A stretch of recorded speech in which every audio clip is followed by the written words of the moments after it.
Ladies and gentlemen, please be upstanding for the one and only. It's the wedding guru, Onkar Purewal Singh. Here he is.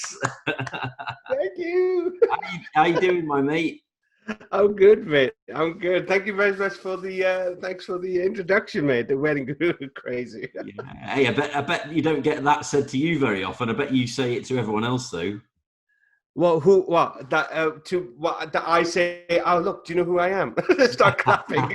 No. Please, I've seen you on the telly saying, "Please be upstanding for Mr. and Mrs." Whatever. Oh yeah. So, but you well, are you? You good?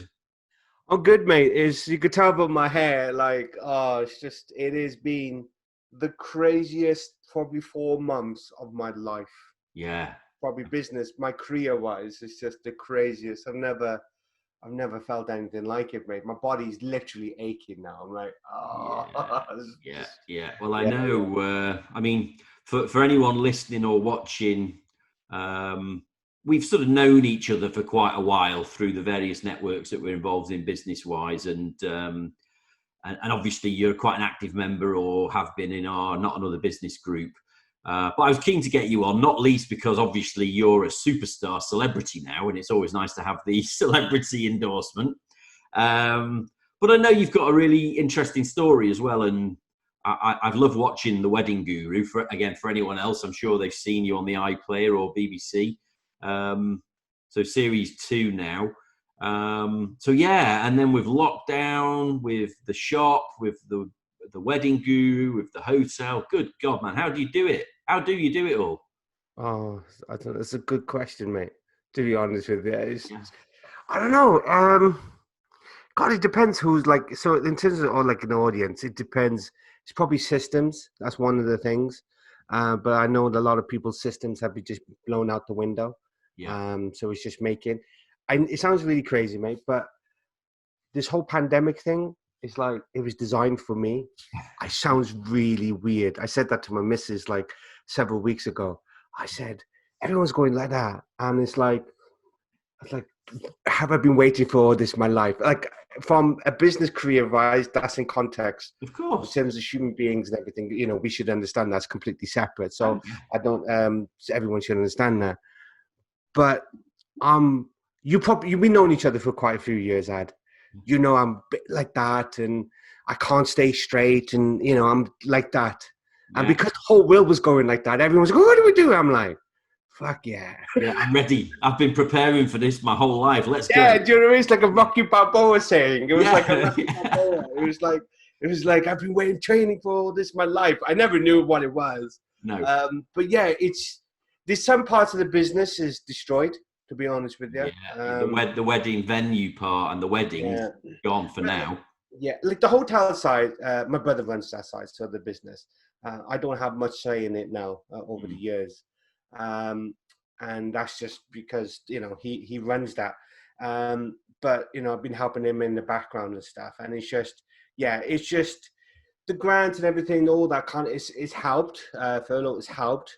But from hospitality, he's devastated. Yeah. My wedding's all next year, all done. Yeah.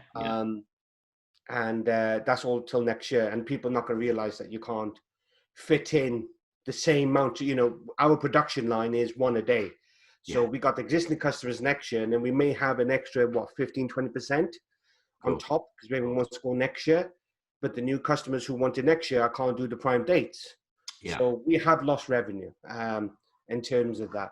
But luckily, I've designed that business that the expenses go up and down with the business. So in terms of hotel, there's always static costs. Yeah. But with the outdoor event management catering, it's more of just in time. So in terms of expenses, hardly anything's going out. If it stops, it stops. But it's always a lot harder to get going again. Do you know what I mean? So, but we were lucky we got the retail shop, mate. Of course. I mean, when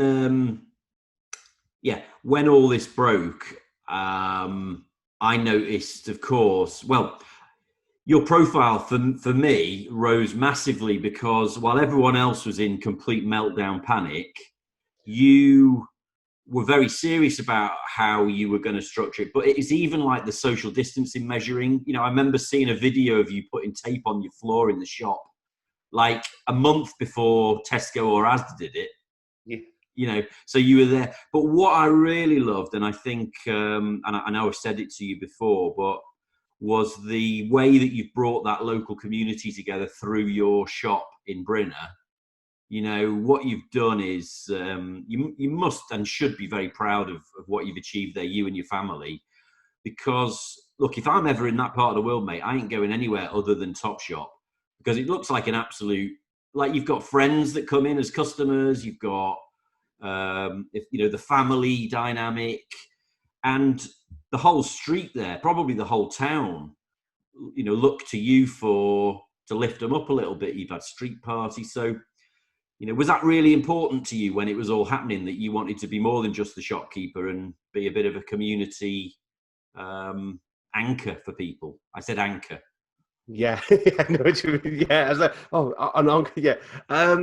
To be honest with you, mate, you know, I love people, and the problem was there was so much frightening. So where the shop is it's very old. Not until we've owned it, but the community shop's been there for like 100. Now there's another shop a couple of 100 yards down the road, and Britain's pretty small. Now the thing is, but what I love about the shop was I got to know the people over the years when I started and etc. So you get to know everyone individually. That was one of the best parts of the business. And luckily, I'm a people's person. I love people. I'm what you call probably an extrovert instead of an introvert. Yeah. You know, there's cons and pros to both. Anyway, so there was an OVP complex behind the shop, and when I started, so I was doing consultancy. So I do marketing. I've got many hats, as you know, Ad. I can't stay. So I'm a marketing consultant. So I was doing consultancy for a friend of mine down in Cardiff. I've been working there 2-3 days and we're getting his thing off there. Then when the weddings come done, then I was coming in the shop part-time to help Dad, because it's a little shop, to do all that. So, but I noticed Dad was going a bit more. You know, no one was taking. We could look back, by hindsight, this was all new. It's like, what the hell's going on, Dad? You got a bit more to cash carry. He goes, yeah, it's getting busy. Yeah. Then you started seeing social media, toy rolls, all that kind of stuff, everything. We all know the gist. Yeah. And when I went in and said, look, okay, to the staff, there's some staff. So, are you happy to be here or not? I said, oh, Unks, I got vulnerabilities. And I said, look, listen, you go, just stay up. I just want you to make sure you're safe. Then had OEPs coming in, going, oh, we can't get this, we're worried. Then I realized it's serious. And then this guy, and this was the beginning of March, and this guy came in with a mask, and his wife's got pure vulnerability. He's got a lot of conditions. He's only in the mid-30s. He came in, and I looked at him. And you imagine, you've never seen anyone with a mask. You just don't see it. You've seen it in China, but when he's in China, whatever, you know, they always wear masks because of the pollution. Yeah. Now, this guy's coming in with a mask. I literally stood there, and I went, sorry if I'm swearing, you know, but I'm a bit like, whoa. And I thought, do you know what? If we're going to, a shop has always been a little hub. The community centers all dying, they're all gone.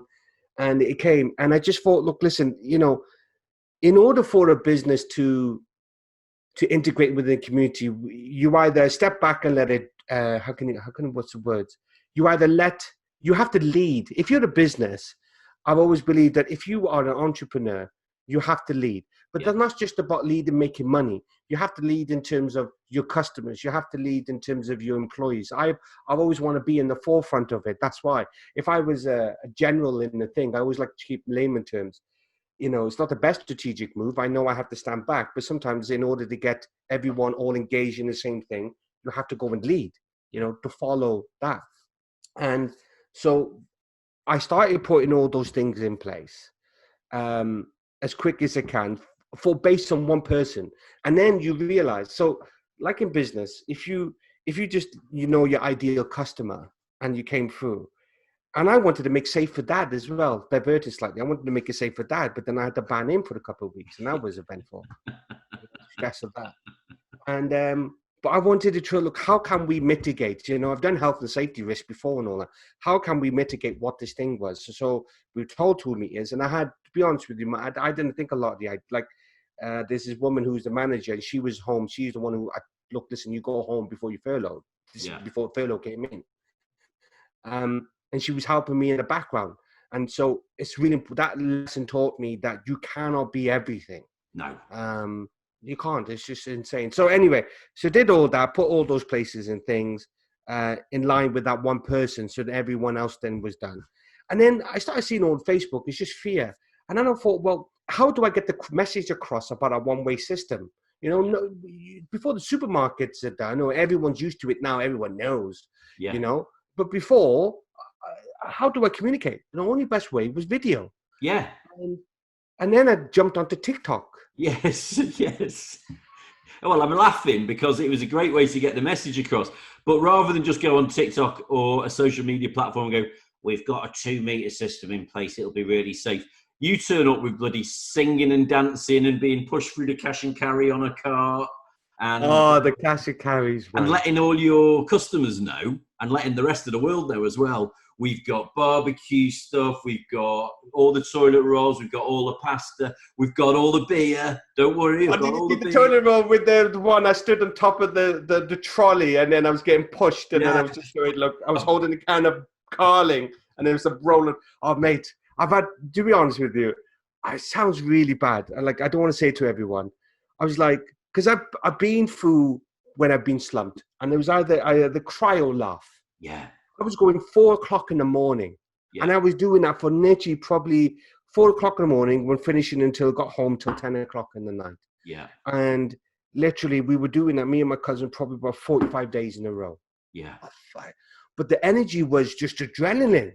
Yeah. You know, I don't know how. I'm trying to write it all down now. What was the things that got me through it? And it was just, one was having a laugh, one in trying to enjoy it.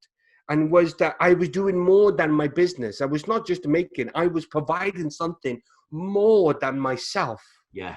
Which was really has got me changed now.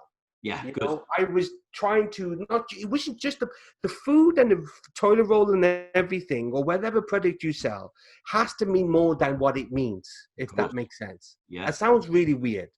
No, it makes sense. But it has to be more than what it wasn't just toilet roll. Toilet roll was just, for them, was comfort. Not because of the toilet, but because they had that there. The pasta, because of comfort. So, like, don't you worry. You don't need to go out there. You come in here. Yeah. And obviously, the byproduct was a growing business. I mean, mate, I'll be honest with you. We've changed 180 degrees. Retail was really bad before. Mm-hmm. Ask anyone in January. Me and my dad were contemplating going, oh, do we sell it? Yeah. No joke. Yeah. Because it was that bad. Now it's just gone bang like that. Yeah. Now, but we're still hovering hard. You know? So anyway, video humor, I always believe humor cuts more through. Everyone's bland. Everyone was going left. I decided to go right. Yes. Well, and you nailed it, because the message was the message was, I've got your back. Yeah, you can come here and I will sort you out. I've got you, Brinner. I've got you. Anyone else? I've got you. Onkar's looking after you here. But it was also communicated with so much good humour. And the thing is, Onkar, when the chips are down, everyone must remember that they need to laugh at some point. You know, yeah, sure. As soon as the laugh's finished, you can go back to worrying about everything. But just for that moment, you can have a laugh and forget about it all. And I think you got the balance so perfect. And it's still going on, of course. It's still going on. It means a lot coming from you, because I'll be honest with you, there was more therapy for me than for other people as well. Right. If I don't feel other people are being looked after, I feel rubbish. If I feel other people looking, and that's like my invisible energy. If you're okay, then I'm kind of okay. Do you know what I mean? Yeah. But it was also because what I was going to do. Don't forget, when I was doing that, I was getting called from brides and stuff, and I'm going just on my laptop in the van going, okay, look, listen, we'll do next year. And it's just decimated. Because I learned a big lesson from 2008, mate. I can't believe that's how old I'm getting. Yeah. But 2008 taught me a big lesson that I will never learn, that I will always learn. If you go in the mindset of trying to survive, there is a rationale to it. I understand that. But the problem is that you will be conditioned just to only survive. And what happens is your creativity, you going outwards in terms of attack, you lose all those ability. In terms of the mind, it's like sharpening a saw. If you don't keep using tools to sharpen all the time, you lose that skill. And in terms of me, marketing is my skill. Like, that's my thing. And if you don't keep using it all the time, you don't get better. 2008 taught me that. I was like, okay, we got to save money. We got to cut this down. We got to cut this down. We got to cut it to the point that we couldn't even walk anymore with the hotel. For Yeah. 5-6 years, up until 2015, 2016, I was fighting the banks and everything back from that recession, mate. It's fucking ridiculous. Yeah. And now I thought, okay, here's another recession. It's coming if it's not here already. Yeah. It's, it's just a plaster and everything else. But during this whole pandemic, which just went like that. I knew either I go retreat or you attack. Yeah. That's what 2008 taught me. Yeah. And I knew that keep an eye on your expenses, keep an eye on your thing, but where could I get opportunity where demand was absolutely there? Yeah. But how do I stand out from the rest of them? And because I had a sense of more that I'm doing this more beyond the shop, I'm doing more than for me and my business and money in my pocket. It was just helping someone. Yeah. And I've always felt that that drove me more. So I always say to anyone now, doing the whole thing now, and then saying to everyone, I know it's like diverting, but the key thing I want to say to people is, I understand that it's worrying times, but I've been there in 2008, and luckily that happened that I can remember, and I wrote all the things down. And I always say, like, literally, go on the fucking attack. Yeah. There might not be for some people, but go on the attack, because this is now, in terms of business-wise, the greatest opportunity that anyone has ever asked. I know that's really sad to say in that way, but at the end of the day, when every market's disrupted, everything. We've never seen this in our lives, have we? No, gosh, nothing like it. You know what I mean? Nothing and like now is the time to fucking go, right. Let's have it. And that's why I said I was designed for the pandemic. Yeah. Like I said, the shop is designed for the pandemic, because I've always had to flip and change as quickly, because weddings, you got to fucking adapt very, very, very, very quickly if something doesn't, because if you don't, the wedding's in, because obviously you see in the programs. So my mind works like that, and I'm like, what okay, now? What now? What do I need to do now? And that was literally happening. Yeah. So now, because everything's slowed down, I feel a bit. What do I do now? You need something else. Let's not wish for another pandemic. No, God, no, God, no, God, no, God, no. Please. You need something else. But I sense the world of Onkar will never be a slow and dull and boring one anyway. So there'll be something else. But just again, for anyone that hasn't seen it, to give them an idea, and I'll make sure I put all your links in the notes. Appreciate it, man. So, Onkar's got these businesses and now his own personal brand, personal profile building with the Wedding Guru series on the BBC. But the videos of you coming out of your shop, clap for the NHS, dressed as Derek the Alien, mate, that will go with me for as long as I'm on this planet. That is firmly embedded in my brain. You walking out, the suits where the little legs are hanging out the bottom and Onkar's hanging out the top. Derek the Alien doing the NHS. Oh, you named him. I don't know. I think you ended up naming him. I did say Derek or something name. Derek stuck or something. So you said in the Facebook, I said, yeah, that's Derek. And, oh, mate. Absolutely incredible. So I'll have to try and dig out that video. Maybe we can put it in the middle of this one, but that was fantastic. So no, really cool stuff with that. And then in amongst all that, none of us knew that Wedding Guru 2, following on from your first series, had been commissioned and filmed and was obviously being edited, ready to launch. You kept that one close to your chest. So how did that all come about, Onkar? And just tell us a little bit more about it, and if you enjoyed it, and how did it come about, and a little bit of the story. So Wedding Guru came. So how the whole concept started, like probably 6 years ago. Yeah. Didn't start the series. Started 6. A friend photographer, wedding. He's also in production.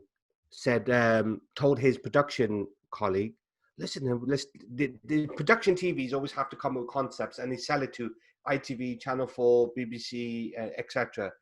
And he said, well, what about this guy? He does weddings, and he's a bit, he's like, wow, he's up there in the front. Because a lot of people, not only does the owner, but I was literally the general manager, the part owner with my family, going forward. And now they used to just have managers. I learned right on the floor, and he saw that over the years. So he went to production company. Production company came to me, said, Onkar, we got this idea. Would you like us to follow you? I said, no problem. Great opportunity. And then basically we went to a wedding in Coventry, filmed all that, and they took the production of that in 2015 to ITV, BBC, and no one took it. Right. No one took it then. Yeah. Mad. And then basically, because no one took it then, I thought, okay, nothing to do. So then carrying on, and then I get a call out of the blue, 2017. I still was friends with this guy, Raheem. Anyway, so just chatting away. And then he phones me out of the blue with the production guy called Paul Simmons and says, the guy in the BBC who's seen it, now he's been promoted. I can't remember his name now. Is Julian. And he been promoted now to commissioner, head of Wales. And in the meeting, he apparently turned around and says, is that guy still doing weddings? Right. He goes, yeah. So next thing you know, they phoned me up and basically said they want to do Wedding Guru too. And here's the craziest thing, Ad. Oh, it's mad. I almost said no. Almost said, yeah, it was mad, mate. Yeah. I was going through some head stuff then. Whatever, if people want to not know, but I'm going to be talking about that a lot more because I know that's a big thing in the moment. Yeah. And there was all these things happening in the background. Some people were ill. The business, my brother took over, and then I was then doing the house. Anyway, so I was looking after someone, and when your body gets everything already, one day I just went like that. Not like health-wise, my body just shut down, my mind just shut down. So basically, a class is to look back on the council, you're in a fucking breakdown. It's fucking mad, mate. I know we're going deep. Anyway, so I was going over there for counselling, etc., and that's a different story, different time. So I almost said no, but my wife said to me, "If you don't do this, she says, you're going to regret this." Yeah. And I said that, yeah, you're fucking right.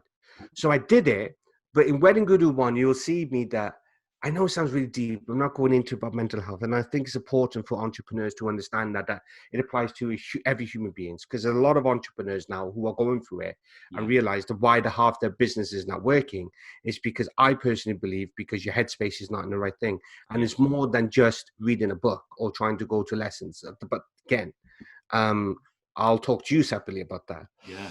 Anyway, so my point, I know I'm going deep, but coming It's back good. out. What my point is that as I was doing Wedding Guru, I slightly got better and better and better. Now I feel like I'm back to my form.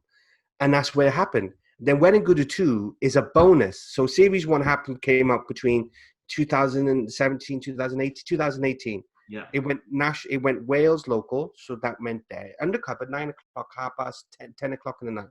Yeah. Then it went on BBC 2 National, part of the British Asian Summer thing. And then it exploded then in terms of everyone on BBC 2. Next minute, oh my God, you're that guy. I was serving food in weddings, Ad. Yeah. I was serving food in weddings and people were taking selfies with me. Oh, of course. But it's freaking weird, Ad. I'm like, I'm sure over there and I'm there, the events manager, and people going, can I have a photo with you while I'm holding a tray for the waiter? The sort of thing. I had to put the curry on. It's like, life is a really funny bastard, I'd say. Yeah. So I go, can I have a selfie? And then holding a pot of curry. You're that guy off the telly. You're the wedding guru. Oh, mate. Yeah. It's weird. I'm going into a petrol station and it's just all the people at the counter. Just literally, what was it, 3 days ago when Series 2 came out? They stood there, he went, you're the wedding guru. Yeah. It's like, I'm like, what do I have? I'm like, yeah. Like, oh my God, can I have a selfie? I'm like, what? Yeah, well, it's brilliant. And you are a natural on it. I mean, do you, are they quite low key in the background, just filming what's going on and you're just yourself, or do they try and encourage you to be a little bit more, do they try and encourage you to magnify yourself in some way? Or I know what you mean, yeah. They just hide in the background. What I'm saying is, are you as mad as you appear on the telly? Yeah, that's basically me, Ad. I always made sure, I said to them, if you're going to do this, don't ask me to do certain things. There were certain scenarios they wanted, can you go here, can you go there, that I'm doing from an angle. I understood that. But I said to them, the first series was more me right behind a whiteboard going, hi, my name's Onkar. This was a different director, different producer. They wanted to go more deeper in Series 2, which is a bonus. I can't believe I got Series 2. It's a bonus in itself. Yeah, it's brilliant. It was mad. I said it's a bonus. If it happened, it happened. I was thankful I got the first one. And the key thing is, I said, the one thing, on the weddings, do not be up in my face. No. I said, because, first of all, the bride and groom got to be comfortable that you're not distracted from their day. This is not about me, because the reason it took so long to film was about 30, 40 months, because a lot of brides and grooms didn't want to do it. And I would no way ever pressure it. I said, if you want to do it, you want to do it. If you don't, no problems. So they ended up doing it. And some didn't. And my point being is that they were from a distance. So in the weddings, the cameras are really, like, you're talking 30 grand equipment, mate. Yeah, of course. Production, yeah. So these things could zoom in on so I had a mic on, all that, and then just running. And I said, you have to keep up with me. I'm not here to keep up with you. Yeah. So literally, when at Caerphilly Castle, with his castle, I was drenched, just running in. They have to follow me and everything. They knew. Because then the truth is, if anyone, honestly, I've had one or two, what you call haters, don't bother me, who are in the wedding industry, going, weddings are not like that. I said, literally, and I said, you're so full of shit. You know what I mean? I said, honestly, you telling me that you're perfection. And you literally, everything goes, as long as it goes smoothly for the bride in the front, that's all that matters.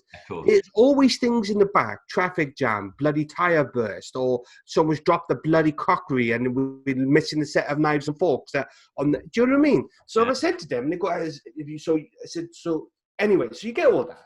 And I'm like, so I'm the first one in the country to give a disclose of reality of what it is like in the background. Yeah. Now, some people like my style and they don't loads do. Some might go, I don't want him. I don't care. No. Do you know what I mean? Don't get me wrong.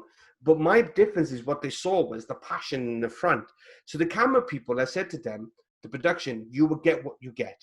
Yeah. And that was it. So I rather, when people met me, oh, that's the same guy off the TV. If you got to, like that, and then the guy's like, oh, I don't want to speak to you. No. This is a bit weird, isn't it? Then you know it's fake.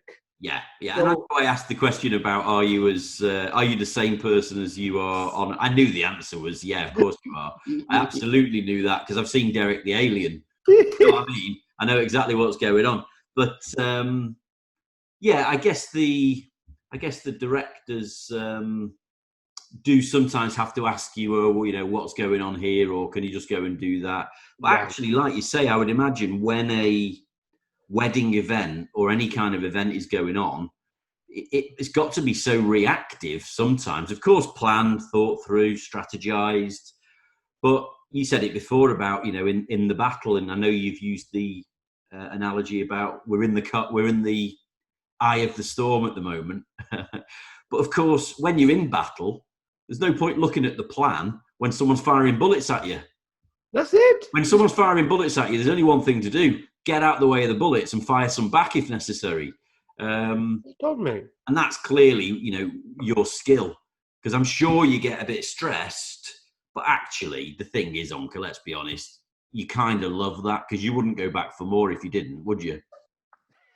That's true. Like, my team know me. They know I'm like, whoa, like that. And but we have good meetings, and I only get people who adapt to me. Yeah. This is our culture. But I'll always treat them with love and respect, and we do. I'm different with the clients, but if I see staff in there, we haven't got, why is that not done? Okay, I want that done over there.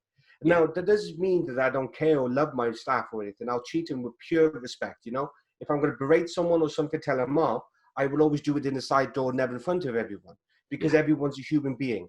I hate people when they tell someone off in front of the other person and you belittle them, then it's small. It's not classy, and it's just basically you're a muppet if you do that in front of people. Yes. And I always think that, but we're in war. Like I love the series Vikings. I love all the history of battles. Sun Tzu's Art of War. I love all those stuff. I just love it, and you just think behind it. And I'm not saying that it's reality of war. You get what I mean. But in terms of weddings, we only have one chance to win. That is, people don't understand it. It's like, I can understand slightly a bit more, but never to the point of what a surgeon is like in the thing. You're there. You haven't got time for, do you mind if you do that? If you've seen surgeons and TV programs, they got to be like that. So I gave them the access to that. I'm probably the only one in the country done.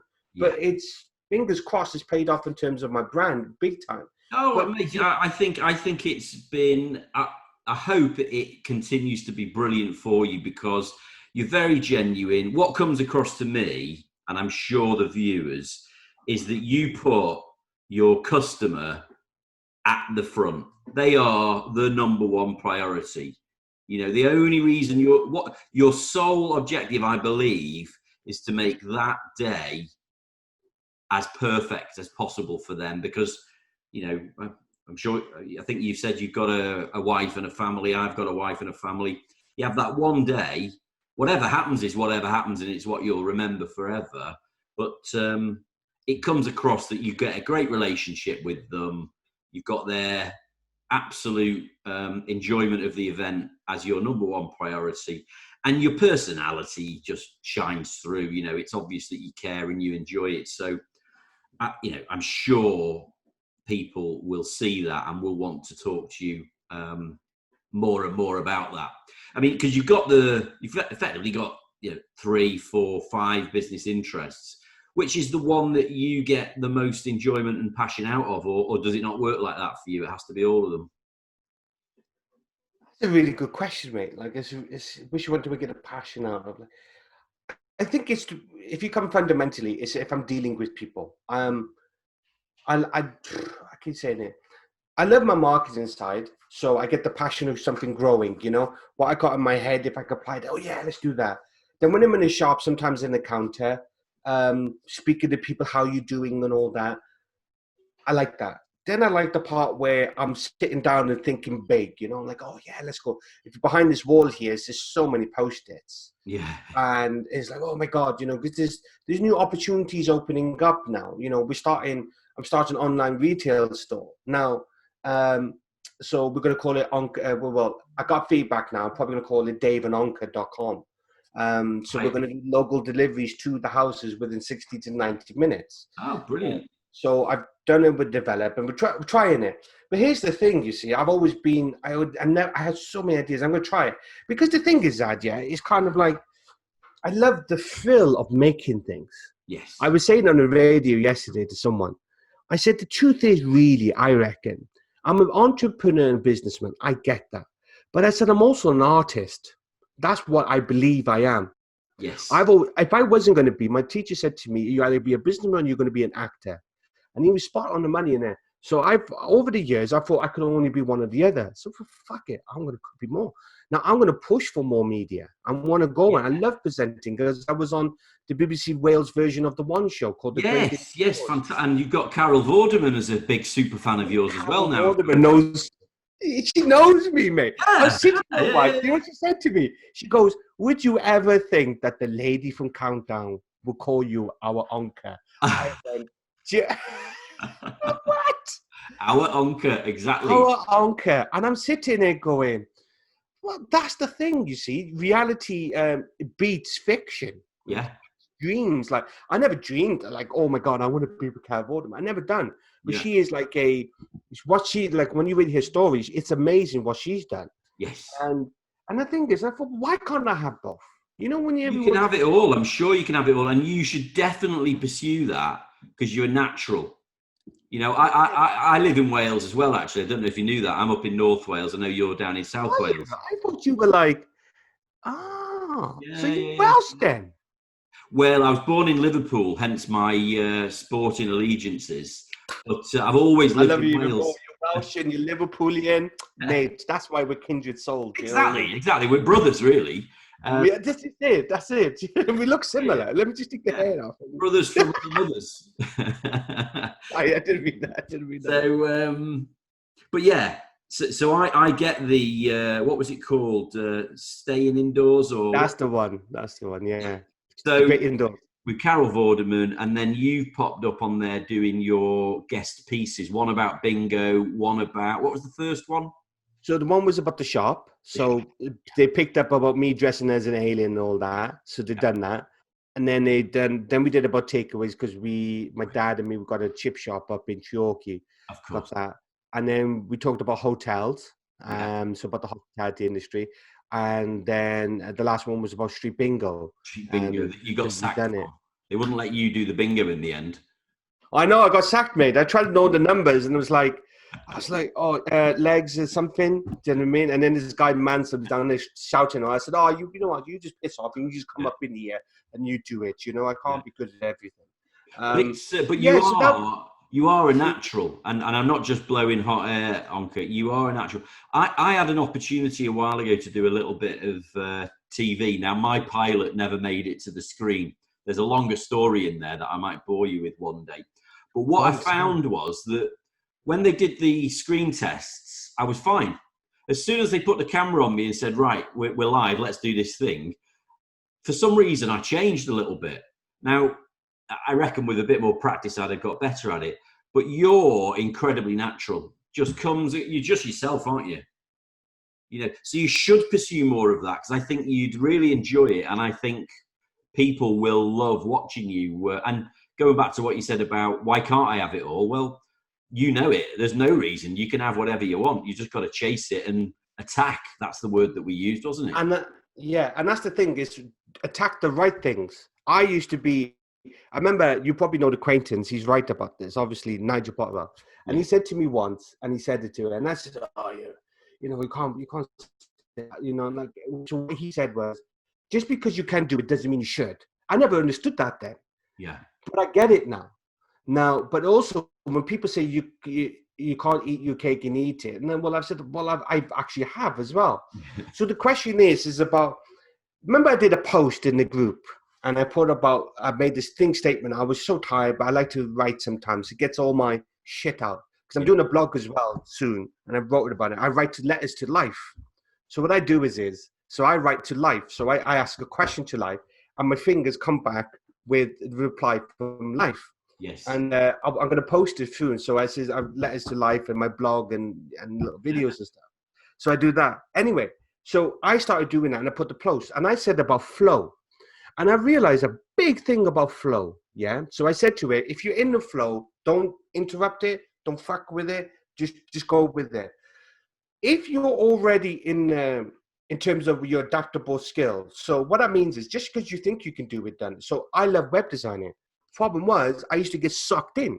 You know, I got really good at it. Problem is, I would get so sucked in, it would be the detriment of something else. Yeah. So my flow is I'm nearly 40 years old. Now I found my flow. You know me, I've been here, internet marketer, this and that, trying to find my calling line. And I've found, this is why the pandemic thing has been crazy, because I think I've truly found it. Like, I'm a person who goes through, but I like systems. So I've now turned my manager, who's into shop, in my secretary, and it's just mind-blowing because she's doing all those things. But don't interrupt your flow. I reckon take your existing skills, adapt it. So I realized my skill is finding the right people. 1. Yeah.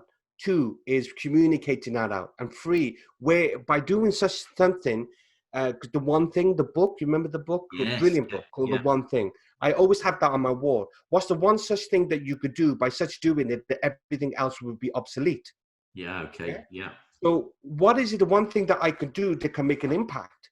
So my point being is that we can do it all, but also just because you think you can do it, don't. But you can get someone else to do it and keep in your flow. Keep within your zen. Keep within your flow. Yeah. And if it comes out of balance, so I like talking. So this is what we're doing. I'm in my flow. Yeah. But I also like to think 6-9 months forward or 5 years or something if I can. To try to put all those places in. So I'll say to anyone here, don't, opportunities will come, but if it doesn't fit your narrative, but just because you're afraid, it's also a good thing. It's a good thing. Yeah, that's right. Push yourself a little bit. Don't not do. Being afraid of it is never the right reason to not do it. But the thing is, because we've got shadows in our heads, mate. We always got to. As entrepreneurs, probably go through more mental health than any other people because we put ourselves on the line. We're the ones up in the front. But you know what? Here's the thing: you cannot. How can you put this in a way? You cannot. Just sit on your deathbed. Just go back in there and say, if I didn't do it, would have regret. If you say yes now, then go and fucking do it. But be prudent. If you think you're going to put your house on the line, everything, don't be stupid. Yeah. Do you know what I mean? Yeah. But at the same time, we have so much more fucking ability in us. I've realized that through this pandemic, I found like another 1,000 fucking % that I never knew existed. Yeah. Do you know what I mean? So the point being is I feel I could do more. But my point being is there is so much fucking potential in every single human being. It's ridiculous. Yeah. Do you know what I mean? But we hinder ourselves. Yeah. We fear and doubt. Yeah. Yeah, fear and doubt, and listening to the wrong people, That's the thing, not man. exposing yourself to the right influences, and not being discerning with how you spend your time. Not Yes. understanding, like, okay, I'm really good at admin, but admin isn't going to get me the Rolls Royce. Getting someone that's amazing at admin will help me get the Rolls Royce. I don't want a Rolls Royce, by the way, but you get Yeah. the point. I I know think what you mean. I hate admin. I yeah. fucking hate it. So I've just got to do it and done it all. Yeah. And my dad agrees with me after 20 fucking years. Like, you know what I mean? And it's like, oh my God, you drive me nuts. Yeah. And then, so I've done that and passing on. But I think that there's one skill any entrepreneur should have is systems, mate. Learn how a system works. Just like, I like jigsaws. Yeah. Like, I like it fits in. So like, oh, that bit. And it's like, just fitting all in. I don't know. It's just my Systems. I point. think that is fantastic advice. Now, look, we are zooming towards quite literally our 45-minute slot there, and I know that you need to go and get some sleep because you don't. You only. No, I'm okay. I've actually had a good 7 hours sleep today, so I'm fine. I just like. I was only joking. I was going to tell the world that you only get 10 minutes sleep a day, and it happens between 3:45 and 4. Oh yeah, But, the last question I always like to ask people is, and we'll finish with this: if you had a time machine, and you could go back, is there anything you would change, or because a lot of people don't like the idea of changing things because it might mean that you end up not meeting someone, but is there anything you would change, or is there anything you would go back and tell the younger version of yourself? Yeah. Oh yeah. I always ask that question. It's like, oh God, there's so many things. It's like honing down. It's like, I would say it would have. Do you know what? It sounds really sad. I can't believe I'm saying it. If I said this to my younger self, I'd be like, piss off, mate. Do you know what I mean? You're so full of shit. You're so boring. And honestly, it would be. I'd be like, whatever. It's all gone home. I'd be like, look, Uncle, listen. If you're going to build a business, you're going to do the things. Okay? Put the right people around you. Yes. Okay? Put the right people. You cannot fucking do everything. Yeah. Do not try to learn everything. Okay? By the time the learning curve opportunity comes, by the time you learned it, you've wasted time. Yeah. And so just get good people around you and understand that you think you're saving money, but in reality, you're really not. Yeah. You really am not. So just get people around you who can do the things that you want get done. And then, and I don't know, another one, be fucking patient, bro. Yeah. Just be patient. That's such an old thing saying, but I get that now. But I'm just like, I'm still like that. But a 60-year-old would say to me, be patient. I'm like, okay. So yeah, there's a couple of things. I think the challenge, as you've recognised, would be getting 20-year-old Onkar to listen to that. Or That's the thing, mate. 15-year-old Onkar to listen to that. He'd be like, who are you and what are you saying? But it would be interesting, wouldn't it, to be able to go back and just have that little quiet word in your ear and say, look, I'm coming from your future. Everything's cool, but just remember these things. Don't try and do it all yourself. Get the right people around you and be patient. You can achieve everything you want over time. Big time, mate. And just one more thing, Ad, I just want to say to people as well, is I understand that as we get older, we think less opportunities are happening. I want to say to everyone here, I now believe, like I've just did, the more older I get, the more opportunities are coming. We live in an age now where we're still stuck with the scenario of the older you get, you can't work. Most of us now who do what we do, we don't do laborious work and stuff. So in terms of body and stuff, we can do it. So as we get older, we have the advantage that our mind is now, I can fucking put this out. It's really important. I need to say this because I had it with me. Oh, every year I'm not getting leave my goals or my achievement. I want this, and I'm getting like 40 or 50 or 60. Mate, I'm like, I can't fucking wait. Yeah. You know what I mean? Like the more older, the more I'm going to be like a fucking ninja. Yeah. Do you know what I mean? And we're like, yeah. Honestly, like I become more ninja. But people think, oh, I'm going to be free. Like, listen, if we got more information to be stronger and everything now these days. So what classes was 20 years ago when people used to retire 60? I mean, I don't want to fucking retire. Do you know what I mean? No. I just want to try different things. So just be grateful that you got another year that you can keep on smashing it. And as I said, this pandemic is just, you either turn it into an opportunity or you turn it into sorrow. The choice is yours. That's all it is. There's no one else's choice. There's no government. There's no thing or anything. The reality, the choice is yours. You either smile or you cry. That is your choice. Yes. Yeah. Well, hey, look, I mean, that is the truth. That is I think that's a fantastic way to round things up. You know, whatever happens to you, how you react to it is your choice. Cool. Well, look, I'll put on the notes where people can find you.